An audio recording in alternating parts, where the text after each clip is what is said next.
Welcome to Pivot Point of View. This is Becky Pearson, and the goal of this podcast is to bring you health and wellness tips for you and the horse you rode in on. Hey, Farley, are you there? There you are. Hey, how are you? Good. How are you? I'm good. Good. What have you been up to today? You're on spring break, right? Oh, it is spring break. Got my horses rode, and then Tiny Human showed up, my nephew, tonight. So he's 16 months. So lots that was of fun. So yeah. So no, it's been a good week. I've just been getting stuff done and gotten some podcasts recorded and got my desk finally cleaned off. I'm not in my bed with a hat box. So yeah. Progress. You betcha, baby. You betcha. What about you? You've been going and blowing. Yeah. We're trying an embryo transfer this year for the first time. And so took the mare, had to drive 3 hours to the vet for that.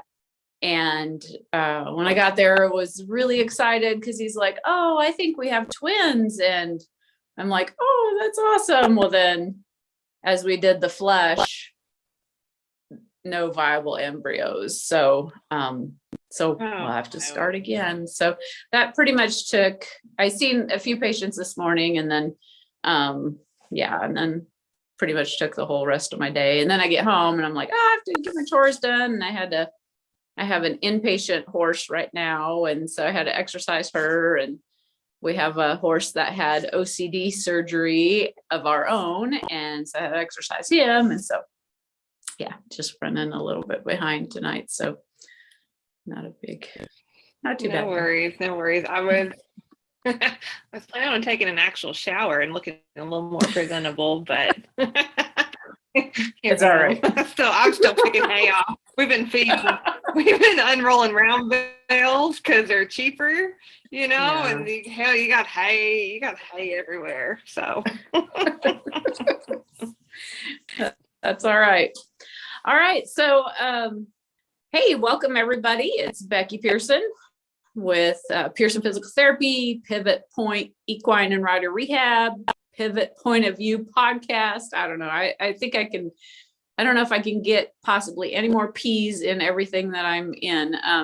But tonight I am joined by Farley Schweighart, right? Am I pronouncing that right? Okay. Yes. All right. So, so Farley and I have never met in person. We met through social media, and she is another physical therapist, and she also does some physical therapy with horses. And but I'm going to let her tell her story of who Farley is, and so take it away. Oh my gosh. Thank you so much, Becky, for having me on your podcast. And I'm a big fan of alliteration, so we can put all the P's in there that we need to, because I do alliterations when I'm naming things. It's one of my favorite things. And that may be a sign of, I don't know, not intelligence, or maybe it's high intelligence. I don't know, but we'll go with high intelligence. So okay. So Farley's story. So I'm a physical therapist. I graduated PT school in 2008. I went the traditional route. I went to Oklahoma State for my undergrad and got a bachelor's degree in animal science. From the time I was in 4th grade to the time I was a freshman at Oklahoma State, I was going to be a vet. I was going to be a horse vet. I worked for my uncle who's a vet. I did all the vet care we had at the house. I was going to be a vet. And then I got to Oklahoma State. I was having a good time. I wasn't letting school get in the way of my education. And I decided I didn't want to be a horse vet. I didn't want to be on call, because I knew if I chose that route in my life that I would work hard and be the best vet I could be. And my favorite horse vets don't work with their own horses, and my own horses are still very important to me. So I was cruising around and was president of Horsemen's Association, was on the Spirit Rider team. I bled orange, was doing all the things. And I didn't know what I was going to do. So my parents are both teachers, and my dad's an ag teacher. And one day I was driving him to physical therapy. He had 3 surgeries on his broken shoulder in the span of 10 months. And I was driving him. He was building a greenhouse, one-armed, that summer. And I was driving him to physical therapy, and I didn't know why in the world I was driving him to physical therapy. His leg wasn't broke. He could drive himself. And he said, "What are you going to do with your life?" I was like, tears started flowing. I was like, I don't know, maybe, he had some roper buddies that, they were pharmacists, their wives were, and like, maybe I'll go to pharmacy school. Maybe I'll go to PT school. I don't know. And so anyway, applied to PT school at Arkansas State and got in, and came home from Oklahoma. I'm originally from Arkansas. Went to PT school. My dad having those shoulder surgeries is why I went, because his PT got him back to the rope pen. It wasn't that, yes, his surgeon fixed everything, but it was his PT that got him back to roping at a high level. And his PT didn't know horses, didn't know rodeo, but he worked real hard to understand it and ask questions. And Dad would take things up there, and they would work through his shoulder rehab. And so I went to PT school at Arkansas State, and went in as one of the ortho girls, right? I wanted to do outpatient orthopedics. That's what I wanted to do. That's how I do it. And went on from there. While I was at school, I had to do a thesis. Obviously, you're in grad school, you've got to do some research. And so I did some research in hippotherapy, which is taking clients and putting them on the horse. So we're not teaching them how to ride, but we're doing PT with them on the horse, as you well know. And because I knew if I had to work that hard at research after helping collect data when I was an undergrad, that it had to be involved with the horse. Yeah. So I helped start the hippotherapy program at Arkansas State, and it's still going to this day. And went from there. So also I was in PT school. I didn't have a lot of money, and I think nobody's shocked by that, but I had bought this horse, and I was teaching him to run barrels. I bought him pretty cheap, and he was a real kind horse. He's a real nervous horse, and that's what, 2008. So early 2000s, when in horse vet med, if they're stopping on their front end, they need their hocks injected. That's what they need, coming out of the 90s, so I would load up and go to the vet. I go, "Okay, doc, I know this is what he needs. Da la la la la." He tests him, he flexes him, he trots him. And he goes, "No, it's not." I was like, "What?" And if you looked at this horse, Becky, it was like 2 different horses connected to the same spine. And his hip had atrophied so much it didn't even look like the same horse.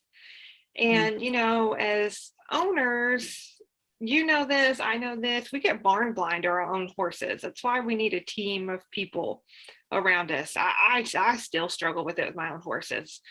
You show up with your horse, I'm going to tell you A, B, C, D. My own horse, I'm going to be like, he's fine, he's my horse. Absolutely. And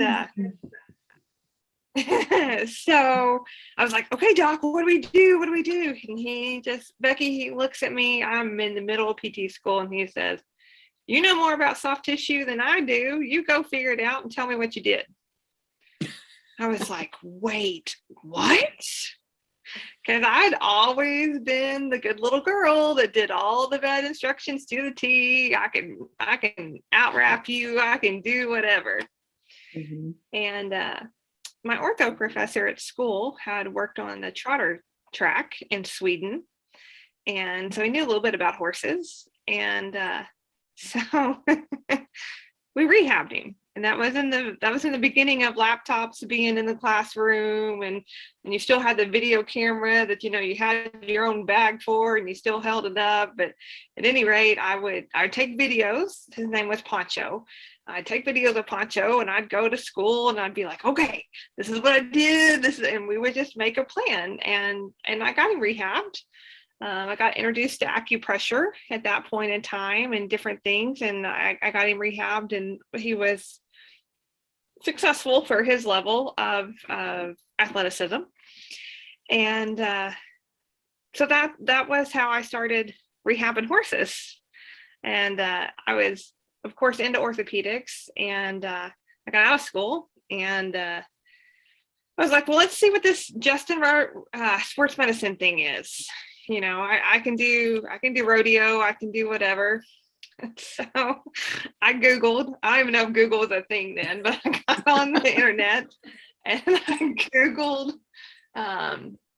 mobile sports medicine, because that was the entity that was providing a bunch of the athletic trainers and the physical therapists for Justin Rodeo Sports Medicine at the time.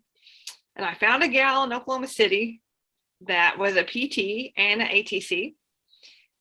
And I researched her, and she happened to own her own clinic. And so somehow I got the nerve to call her and say, hey, are you hiring? She had no job opening or whatever. She has me come out to do an interview. She hires me. She didn't need another physical therapist in. She wasn't planning on putting another physical therapist in. And she hires me, and I'm in this job interview, and she goes, how did you find out about me? And my best friend from college lived out there. And she said, how are you going to professionally tell this lady that you stalked her on the internet and you found her to how are you going to pull this off? And so I just was honest. I was like, well, and I came up with something and told her the truth. And months later, she told me, she's like, I just liked you so much. I didn't need another PT at the time. So I worked at several clinics throughout Central Oklahoma for about 8 years, doing outpatient orthopedics. I love the orthopedic side. You know, I love, you know, a lot of people go to school for the sports med, and they think that's super shiny. I want to go work with football. I want to go work with athletes or whatever. I thoroughly enjoy working with people who want to work hard. And if that is at basket weaving, giddy up, let's go do that. You know, if that's at hunter jumper, pleasure horses, whatever it is, I thoroughly enjoy working with people who want to work at whatever their goals are. And so I just kind of, I don't know, I gained some skills through my journey, and then I felt called to move home after 8 years of being in Central Oklahoma. And so I came home. My research mentor, Roy Aldrich, is who I helped start the hippotherapy program with at Arkansas State. And after a year, I was kind of burned out, to be honest. I was tired. Even though I love orthopedics, I was tired because I kept finding the same job at the same, it was the same song, different verse. And I was tired, and I was burned out. And I was like, oh, I'll go work at this rural hospital and start working on my side projects more. It's only to be the shortest commute I've ever had, and it'll be fine. It'll be fine. How stressful can a rural hospital be? Well, turns out I was wrong about that. And it can be pretty stressful when you don't have support, you know, with other employees. And so Roy, he and I had been friends, like we stayed friends over those 13 years, and he had been re-diagnosed with cancer, and it had spread from his colon to his liver and his brain. And the dean, I was the GA for the dean when I was in school. And so she and Roy called me and said, hey, why don't you come work with us?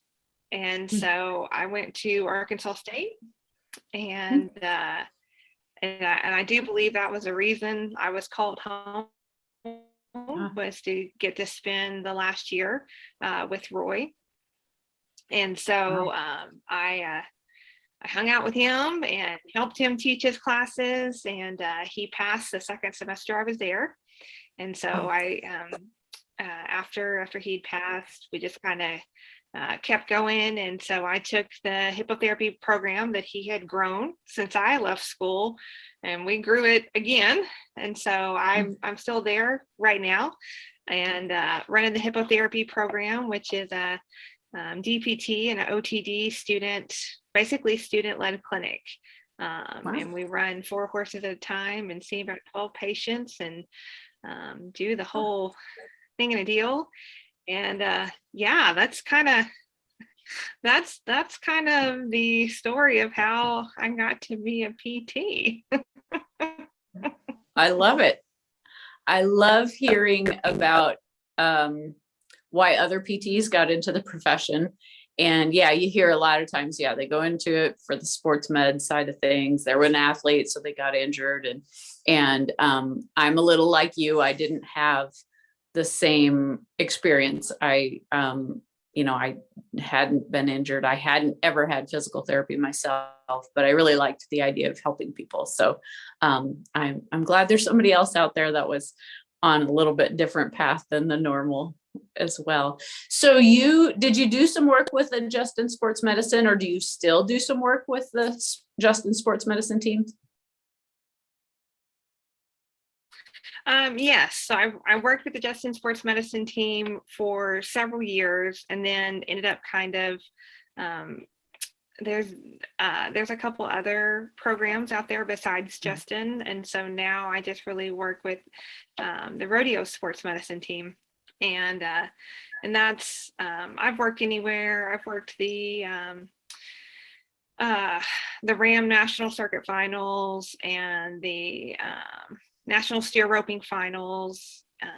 I've worked the Pendleton Roundup. I worked the timed event championship in Guthrie is my all-time favorite, even over Pendleton. And I can tell you everything there is to know about Pendleton. I've done the whole thing in the deal. I know all the history, all the details, and I will run there one day, and I will rope there. Like that is on my bucket list. I do think, for some reason, I'm cowgirl enough to do that. I don't know, but right now I still think I'm cowgirl enough to do that. Well, I've never roped there, but I have run barrels there now a few times. It is like when you are getting ready to run, like it is a total gut check, like, man alive, it is, there's no greater thrill. But it's hard on your horses. I have, went out there 3 times and come back once with a crippled horse, not from the run, but he kicked over a panel out there. And then once got pretty hock sore with some of the stuff that we did in preparation for it. So you live and learn. Maybe the next time I go, I'll come home with a healthy horse. So, but yeah, you have to do it, Farley. It is cool. Oh man. And probably my favorite thing about Pendleton are the 3 days of slack. Like I think I like that even better than the performance, even though there's no other performance like that. I just like sitting out on the grass and watching. I mean, I really think that rodeo and timed events, and I learned this by watching Pendleton, even though I've grown up doing this. It's just a test of horsemanship. And that happens in any arena and any rodeo you go to. But because the factors at Pendleton are so different, your holes in your horsemanship game show up so much quicker and just poof. And it doesn't matter whether you're roping or running barrels, but oh gosh, it's definitely we're the queen of the 4D right now, but it's definitely on the bucket list. Once I should have Snapchatted you my picture of my 4D diva on the TheraPlate with a swollen ankle earlier this week, and I was like, really? Really? Like, it's okay if you start pulling down real checks. We'll put up with this. It's not okay right now. Yeah. Well, there's Plenty of room to go up. But, yeah. Yeah, well, yeah, and we do. We started in 10D, so we're up to the 4D. So we've made a lot of improvements. So we are moving on up. Yep. I feel your pain. I have a So, 5-year-old yeah. right now that is progressing, hopefully. Yeah.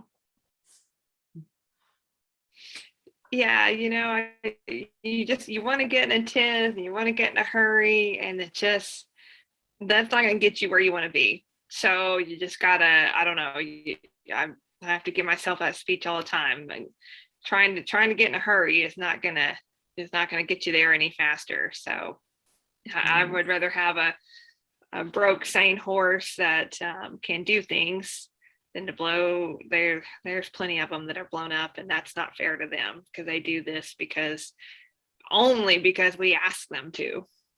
Yeah, for sure. So where do you feel like the next 5 years go for you?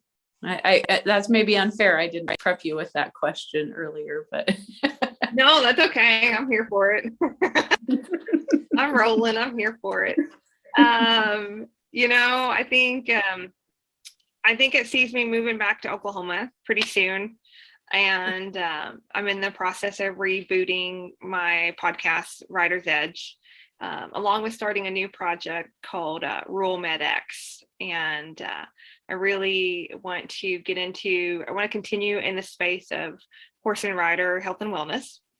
But I really want to get into the space of treating and helping people in the rural and agricultural communities with their health, with their musculoskeletal health, with even just health literacy, of understanding what some of these issues are, and talking to people. I tell my students all the time, you got to take medical speak to street speak, and really helping people understand their health and their different choices. And I was starting to record this week for that project as well, and getting ready to get it off the ground. And people aren't talking about this. And people in rural America, people who work in the agricultural sector, whether you're farming or ranching or doing anything in between on those spectrums, they are tough, hardy people that and we use the word Becky, we use the word determined, not hard-headed. I keep trying to coach people about this, and are very determined people who just want to do what they love. They want to do their job. They're very passionate about what they do. They want to do that. They want to, even as they age, they want to stay in their homes. They don't want to have to move to town. And so we have to meet each other where we are at. And that's, and I think to be a successful therapist, to be successful at anything, whether you're training horses or coaching somebody, but particularly in therapy and what we're talking about tonight, you have to meet the other person where they are at. And I don't think that's getting met in the rural and ag communities. And I think it takes somebody with the same background that understands that we don't have the money to go buy the auger to go set fence posts. We're still pounding the T-posts in with a driver, and and just different things like that, but also in a way that is respectful and dignified as we age in place, so that we can help these people stay and be with their families and continue to be happy with their lives. So I think it's a combination of those two things, and getting into maybe a little bit of a mobile practice, throughout Oklahoma and the Southern Plains there. But it's just, I don't know, I think that's what I'm really called to do. And that is different than the standard outpatient clinic, that a lot of these people, that if they have gone, they've more than likely not had a good experience. They've been treated as by a therapist that may or may not any fault of their own. I like supporting other therapists as well in our profession. But because of the way our healthcare system is, I've been checking boxes and not meeting that person where they're at and what they need to do. So I don't know. I think that's a big part of the next 5 years. I'm going to probably teach another year at Arkansas State. I wish my crystal ball wasn't cracked and broken. I wish that a lot about a lot of things. I can't ever find that dang thing, but doing that and trying to make horses. I have to make my own horses. I haven't figured out how to buy them to play at the level that I choose to play at or would like to play at. And so, working on my horsemanship and continuing to make horses. I want to rope and run barrels and help people that want to be helped. And if I could do those three things, life would be great. I think that sounds like a great plan. I love your idea of mobile practice and really specializing with those real determined people. And, I think I love it. It is, they're probably my favorite type of client as well. The salt of the earth type of people that, you get them back to doing what they need to do, love to do, and they're forever grateful. And I love to hear, how they go about doing things and their determination to get back in the tractor, to go feed the cattle, to, get back on the horse, to, go out and check the the cows during calving season. And, just all of that stuff. It is out of necessity that they have to be out there, but they love it. And so they wouldn't do it if they didn't love it, because Lord knows it doesn't pay that well. So they have to love it. So it fills my bucket and my heart to help people get back to doing that. And so I think we're on the same page with that philosophy of helping those types of people get back there. So I think that sounds like a great plan. And mobile practice, I think you are right on track. The brick and mortars building, it's a lot of overhead. So you got to turn a lot of dollars to make that work. So yeah, I'm excited for you. Yeah. If there's anything I can do to help you. I appreciate it. Yeah, I really want to get this idea really came from one of my other Facebook friends. I knew her as a kid, but anyway, she has a mobile, those big box trucks, she has a mobile dog grooming business. And I was like, oh, I can get one of those big old box trucks, put a table in there and go, drive to, I'm going to be in small town A on Monday and Wednesday mornings. Yep. And here's my clinic. So mobile, but kind of maybe more brick and mortar with a little bit more expense. I don't know, but a mobile brick and mortar maybe. But yeah, something like that. Yeah. No, I think that's a great idea. A lot of times I put a portable massage bed in my horse trailer, and I'll let people know, hey, I'm going to be at such and such event, and let me know if you need anything. And that's also been really fun to do. It sometimes gets a little challenging to balance that with trying to compete yourself, or like if my kids are competing, it is a little challenging to juggle that, hey, hold on a minute, my kid's going to run barrels here. I got to go watch that and then I'll be back, but it is fun, because I do feel like the people in the Western lifestyle, we are very independent people. We want to do it ourselves, but so many times we don't know what we need to do. And so I feel like that's where someone like you and I can come in and help guide those people through the process and give them direction where to go. They don't need to be babysat and seen 3 times a week. A lot of the times they just need direction, and tell them this is what I think you need to do to get better. And man, they'll just run with it and they'll do great. When they see the benefit, they could just take off with it gangbusters. And that's really cool to give somebody the independence from their pain, show them what they need to do so they can get out of pain. And that's fun. That is really fun to watch.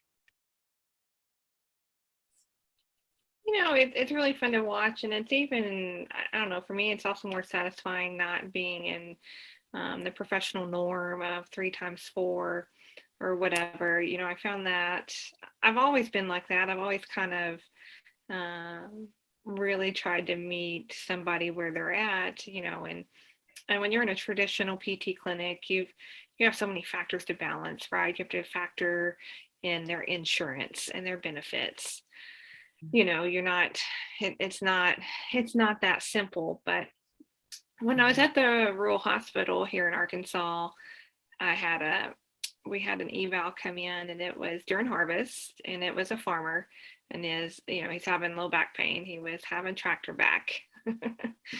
And I evaluated him, and I do a lot of the fun orthopedic skills, grade 5 mobilizations or manipulations, along with dry needling and other things. And that day I had manipulated him and given him 2 stretches to do. And he was like, okay, and he was explaining to me what he does. I was like, I've never been on harvest, but I've been around enough people with harvest and understand. I've stayed on the animal agricultural side more, but I understand. And I said, look, call me, go back to work. Like, call me. I don't need, you don't have time. Nor do I need to see you because he got off the table and he just was 100% better. And that doesn't happen in every case, but it does happen some. And that is the healthcare that gentleman needed. And 3 weeks later, he called and he said, hey, can we do that? I can't outstretch us right now, and we've got 3 more weeks of this before I'm done. And I was like, sure, just run by. And we did that. And that was it. And that was, that would be very stressful to a lot of therapists to do that way. And PT sometimes, instead of helping people, spend more time arguing about what good care is. And for me, if that got him out of pain and got him more mobile and got him to do whatever, then we helped improve his health that day. And if we do some small steps of helping improve health, then, the next step may be bigger, or a combination of several small steps may ward off something large later in life. And so I think as this world gets to be more challenging, and we've not gotten to the bottom of the healthcare crisis, in my opinion, yet. I think COVID staved off what was already coming for a little while, and now that we're off of that, we will see that. And I dang sure know my crystal ball is broken about that. We don't know what's going to happen when that day comes, and how we rebuild from that. So my big thing is, let's meet people where they are. Help them with something small.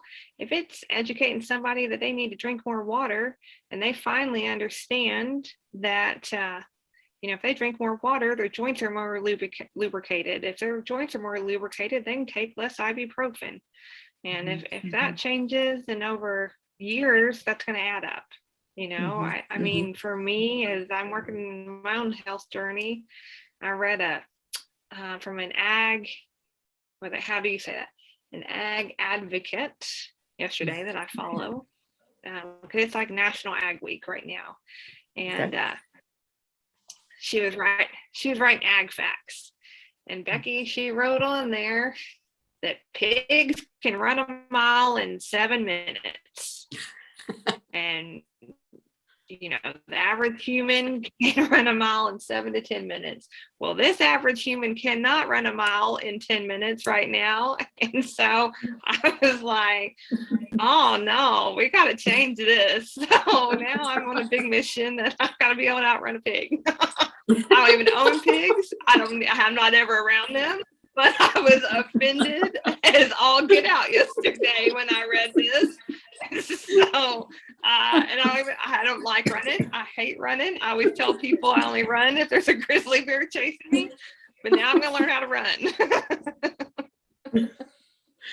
Yeah. And it is so, like, we do have to practice what we preach. It is, I'm the same way. I don't really like to run, but man, there are just times where I feel like walking isn't cutting it for me. And if I run, I run for like a minute and a half, 2 minutes, and then I walk. And, I'm 48 years old. I am not going to go run a marathon or half marathon.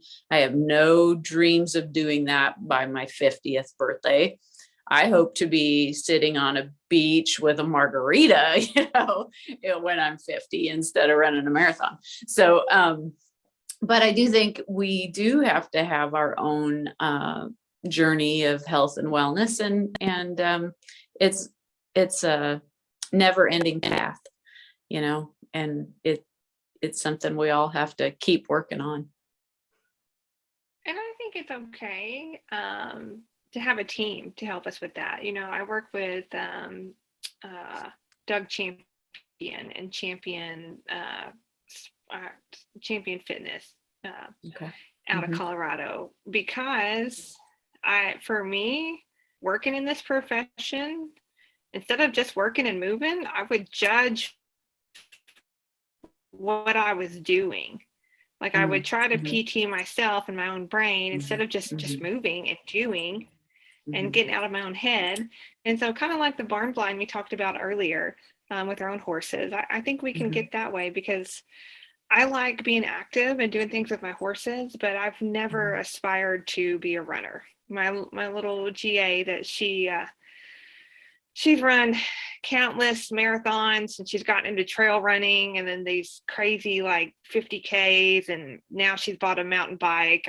I sent her out on a clinical in Oregon, and she sent me a Snapchat of now she's getting into mountain biking, and just listening to her study and research that and everything that she works on with that, it's really neat, because it's the same thing we do with our horses, the exact same thing. But I think I don't know, I think everybody needs somebody in their corner physically and through their healthcare in order to help them. It's not any different than our horses.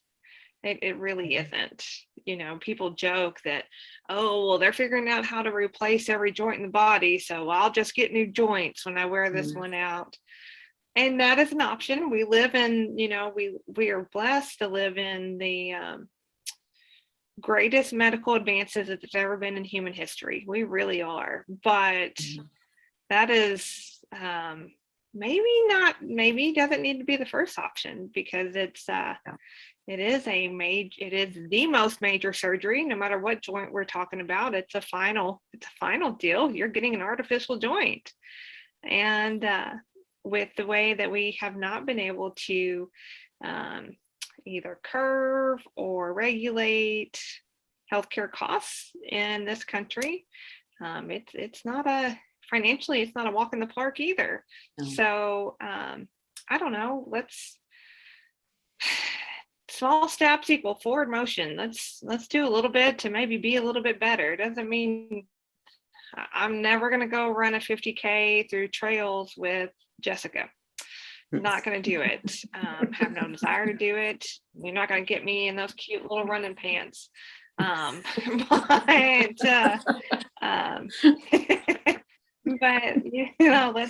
let's do better. The last 2 runs I made on my 4D Diva, I'm blowing stirrups right now, and I don't ever blow stirrups So I'm going to go work on, getting better for that, because I've never had a horse with this big of a frame, and he just has a different feel and a different momentum than my little cow ponies that just did, a 4x4 drive around the barrels. And so I've got to go get more fit to be better for him, because cute little Farls does not blow stirrups.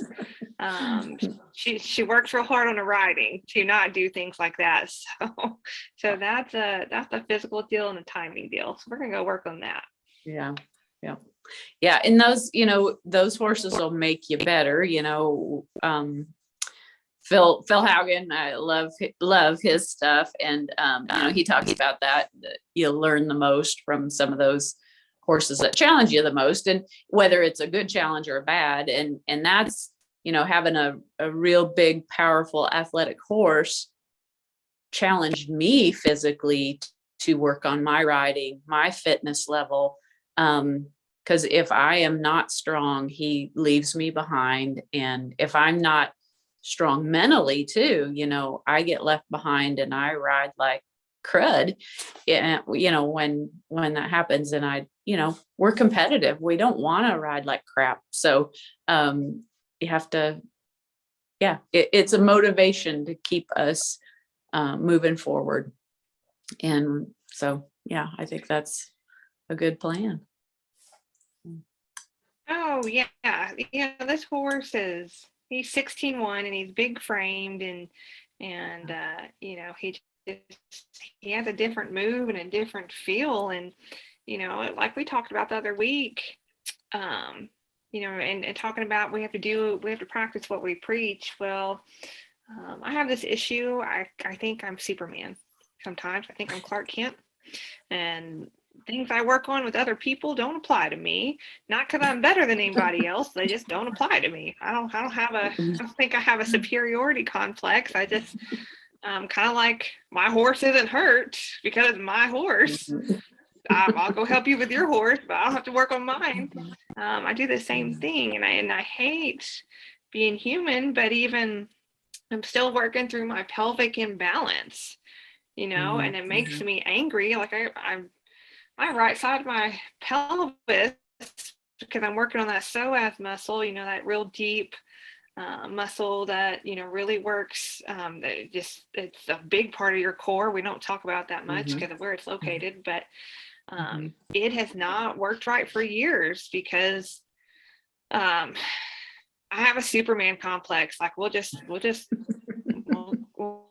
call me out right here, but it's just, and I'm like, well, I've been working on it for a while. Why isn't it fixed? It got super sore through there the other night because I was specifically targeting that, because if you don't have, just like on our horses, on getting saddle fit right and getting their body balanced when we're doing horsemanship things and making sure they're on their hind end and it's pushing us forward, our hips have got to be balanced for us to ride well, to not inhibit our horses.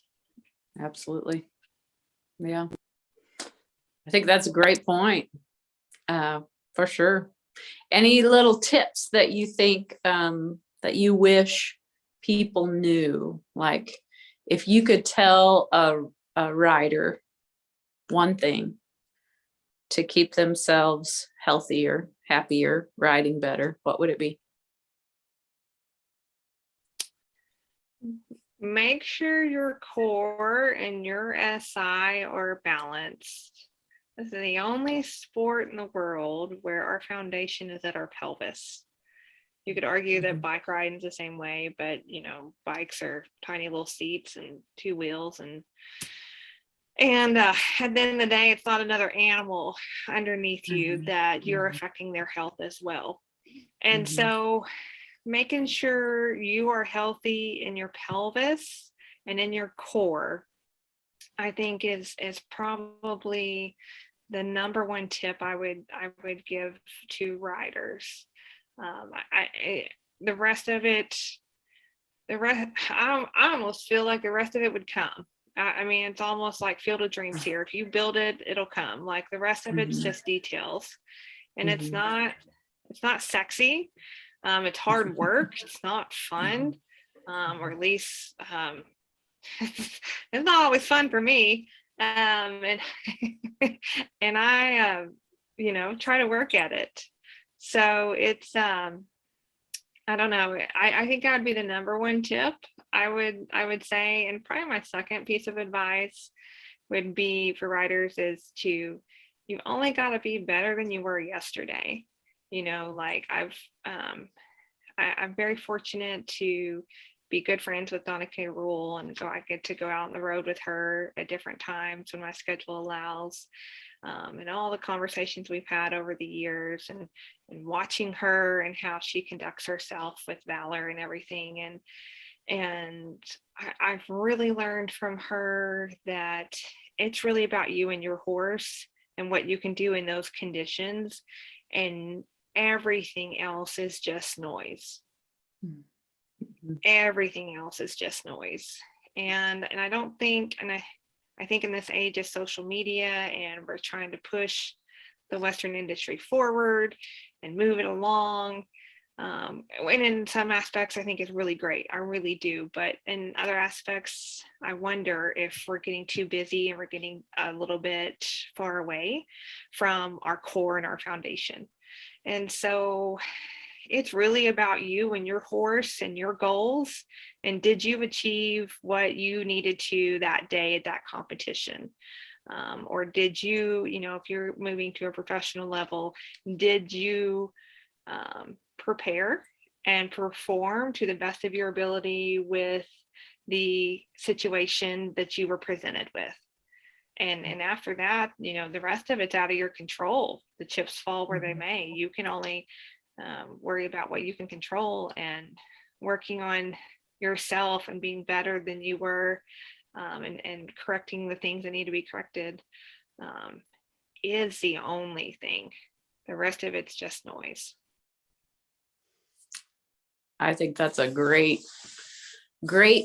spot to do a mic drop. And I think that's a great point. Yeah. Everybody's journey is a little different, and you just have to make sure that you're getting just a little bit better than yesterday. I think wise words, Farley, wise words. Sure. Thank you.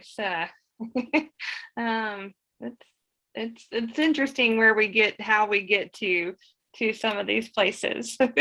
Yeah, for sure. Well, hey, I'm going to let you go tonight. Thank you so much for joining me. And so if people want to connect with you, how can they reach you? Sure. Writer's Edge Therapy and Wellness. I'm on both Facebook and Instagram. I have a website, writersedgetherapy.com. You can reach out to me there.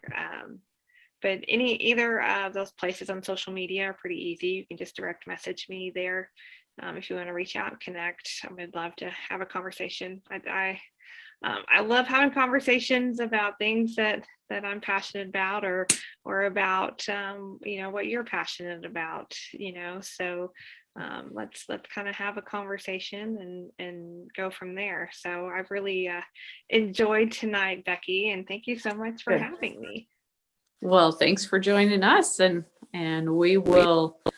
What is your line? We'll see you down the road. Is that steal your line? Yes, absolutely. Yeah, I don't have a tagline.